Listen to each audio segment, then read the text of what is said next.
अभिजात भाषेचा दर्जा मिळाला, पण वापरामध्ये अभिजात भाषा आपण आणतच नाही. आपल्यावर इंग्रजीचं जे काही बसलेलं आहे गारूड, ते उतरायला तयार नाही. अगदी छोट्या-छोट्या वाक्यांमधनं आपण जर सुरुवात केली, "हे पटकन हॉस्पिटलमध्ये जायचं आहे रे आपल्याला." माझा एक मित्र हॉस्पिटलमध्ये आहे. "कशाला?" "आपल्याला रुग्णालयामध्ये जायचं आहे रे." आपण जाणीवपूर्वक ही जर सुरुवात केली तर आपली मूळ मराठी सुंदर भाषा पुन्हा येईल. कुठेही गेलो, आता सध्या गरमीचे दिवस आहेत, उन्हाळ्याचे दिवस आहेत, पटकन फॅन लाव ना, फॅन लाव. फॅनच्या ऐवजी जरा पंखा लाव ना.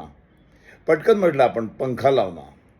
किंवा आपण इस्पितळामध्ये गेलो, रुग्णालयामध्ये गेलो, की तिथे झाल्यानंतर आपण पटकन नर्सला बोलू ना, पटकन नर्सला बोलू ना, बहुतेक काहीतरी झालंय. अरे नर्सच्या ऐवजी पटकन परिचारिकेला बोलवून आण.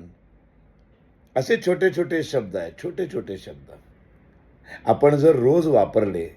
त्यासाठी आधी आपल्याला मराठी भाषेवर खूप प्रेम करावं लागेल.